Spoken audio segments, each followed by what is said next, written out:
네, 오늘부터는 10장 그래프에 대해서 공부를 하려고 합니다. 오늘은 10.1절 그래프와 그래프 모델들에 대해서 살펴보겠습니다.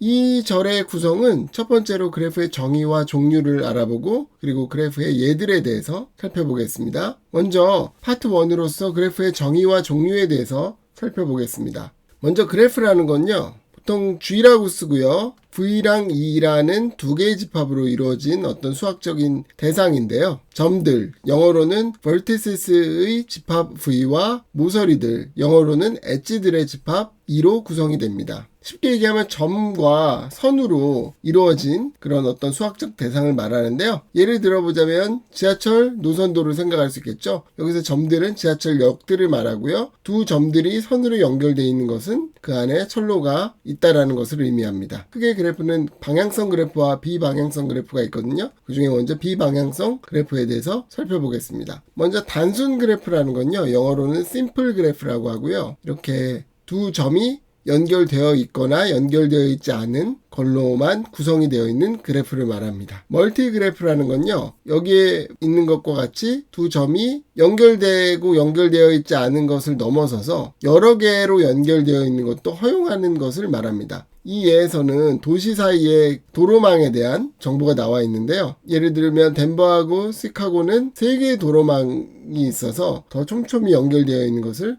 확인할 수 있겠죠. 그 다음에 마지막으로 의사 그래프는 그 점에서 출발해서 그 점으로 들어가는 그런 엣지, 그걸 영어로는 루프라고 하는데요. 이런 루프까지도 허용하는 것을 말합니다. 영어로는 수도 그래프라고 말합니다. 그래서 이렇게 심플 그래프, 그 다음에 멀티플 엣지가 허용되는 것은 멀티 그래프, 루프까지도 허용이 되는 것은 수도 그래프라고 정의합니다.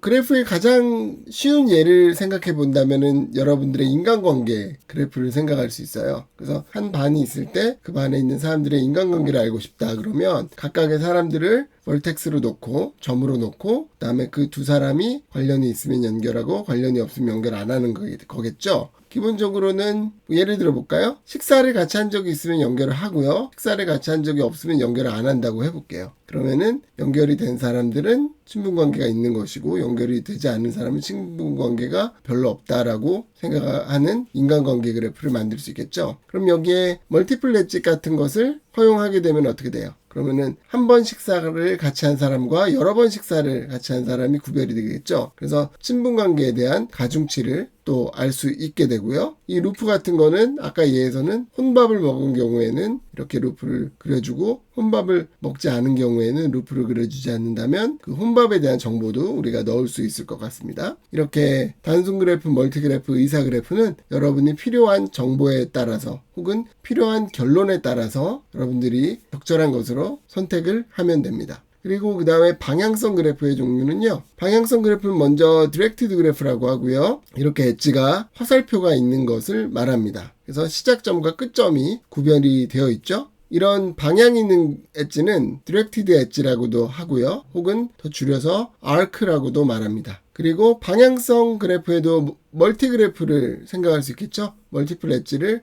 허용해서 방향성 멀티 그래프를 생각할 수 있습니다. 이 예를 보면은 시카고에서 덴버로 가는 길이 두 개가 있네요. 그래서 요렇게 두 개가 가능하다. 같은 시작점과 같은 끝점을 가진 방향까지도 동일한 엣지가 여러 개가 가능하다는 것이죠. 여기서 보면은 이것은 그 디렉티드 그래프에서 봤을 때는 요 두 개의 엣지는 멀티플 엣지가 아니에요. 왜냐면은 양 끝점은 같지만 시작점과 끝점이 반대이기 때문인 거죠. 그래서 이거는 다른 엣지로 이해를 합니다. 그래서 그래프의 종류를 여러 가지를 배웠죠. 근데 그런 것들이 이제 여러 가지 성질들이 있는데 그것들은 여러분들이 필요에 따라서 선택을 잘 하면 될 것 같습니다. 그럼 그 다음으로 그래프의 몇 가지 예에 대해서 살펴보겠습니다. 먼저 교우관계 그래프인데요. 영어로는 friendship 그래프라고 하고요. 그래서 예로 들 수 있는 것은 페이스북 그래프인데요. 각 점들이 페이스북 유저들이고요. 그리고 둘이 친구로 연결되어 있다면 연결을 하고 친구가 아니라면 연결을 하지 않는 그래프를 생각할 수 있겠죠. 그러면 페이스북 상에서의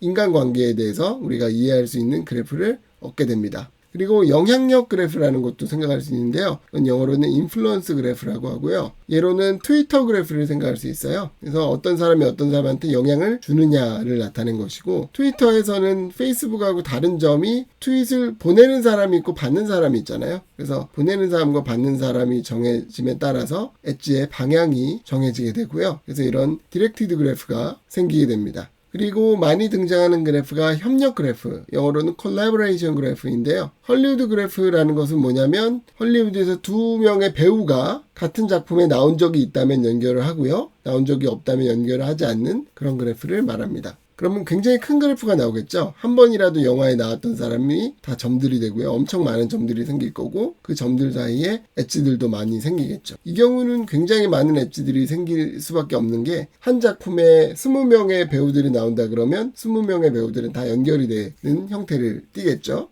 그 중에 유명한 개념이 베이컨 넘버라는 것이 있는데요. 베이컨 넘버라는 것은 케빈 베이컨이라는 배우와의 거리예요. 그래서 케빈 베이컨이라는 배우가 예전에 굉장히 다작을 했었는데 어떤 배우가 있을 때 케빈 베이컨과의 거리를 그래서 측정을 했다고 합니다. 그래서 어떤 배우가 케빈 베이컨과 같은 작품에 나왔다면 거리가 1이 되겠죠. 그래서 베이컨 넘버는 1이 되고요. 어떤 배우가 직접은 작품에 같이 나오지 못했지만 다른 배우하고 같이 촬영을 했는데 그 배우가 케빈 베이컨과 같은 작품에 나왔다면 원래 배우는 케빈 베이컨과 거리가 2가 되겠죠. 그런 것으로서 베이컨 넘버를 정의합니다. 그래서 케빈 베이컨의 6단계 법칙이라는 것은 케빈 베이컨이 워낙 많은 작품에 나왔고요. 그 헐리우드 그래프가 굉장히 촘촘하기 때문에 6단계 이내에 대부분의 배우들이 다 연결이 되어 있다라는 법칙입니다. 그리고 수학에서도 비슷한 것이 있는데요. 에르디시 협력 그래프라는 것이 있습니다. 에르디시라는 수학자는 폴 에르디시인데요. 그 20세기 조합론의 가장 큰 업적을 세운 수학자이죠. 폴 에르디시도 굉장히 많은 논문을 썼습니다. 1500편 정도의 논문을 썼는데요.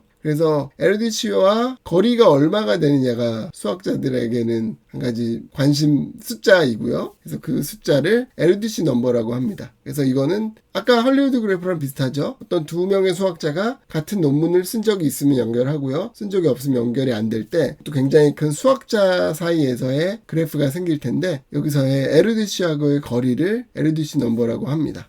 제 에르디시 넘버인데요. 저는 에르디시 넘버하고 같이 논문을 쓸 수는 없었겠죠. 제가 97학번인데 에르디시는 1996년에 돌아가셨거든요. 그래서 에르디시 넘버가 제가 1일 수는 없는데 제 에르디시 넘버는 참고로 2입니다. 그래서 이렇게 실생활에서 우리가 인간관계라든지 이런 것에서 많은 그래프들을 얻고 그런 것을 분석하는 것이 굉장히 중요한데 그래서 나온 개념이 Small World Network라는 개념이 나옵니다. 이 개념은 인간관계 그래프들이 다음에 두 가지 성질을 많이 갖고 있다는 건데요. 첫 번째는 한 점의 이웃들끼리 이웃일 가능성이 크다라는 거예요. 그러니까 두 사람이 모르는 두 사람을 랜덤하게 골랐을 때 두 사람의 알 확률보다 어떤 한 사람의 친구 두 사람을 낳았을 때 알 확률이 훨씬 높다라는 것이고요. 두 번째는 최대 거리가 짧다는 거죠. 그래서 어떤 사람으로부터 어떤 사람 사이를 임의로 두 사람을 골랐을 때 이 사람의 거리가 짧은 경우를 말합니다. 그러니까 헐리우드 그래프 같은 경우에는 케빈 베이컨의 6단계 법칙이잖아요. 그러니까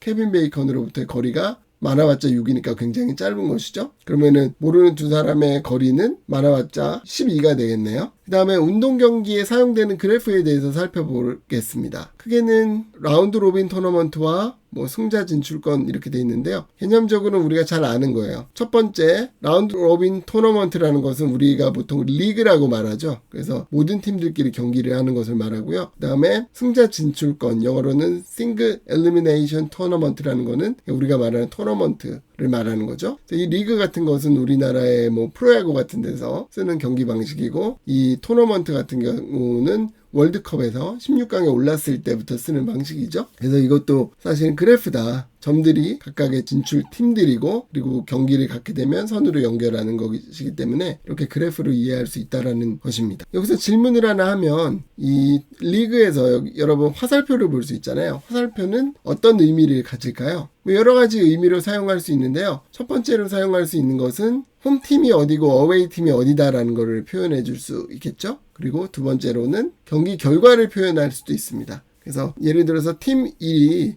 팀 6하고 경기를 했는데 팀 1이 이겼다 그러면 팀 1에서 팀 6으로 이렇게 화살표를 준다고 하면 복잡한 표가 없어도 이 그림 하나가 어떤 팀이 어떤 팀을 이겼는지 그리고 어떤 팀의 승수와 패수가 얼마가 되는지를 쉽게 이해할 수 있겠죠. 그래서 그래프를 가지고 쉽게 이해할 수 있게 됩니다. 네, 이상으로 10.1절을 마치겠습니다.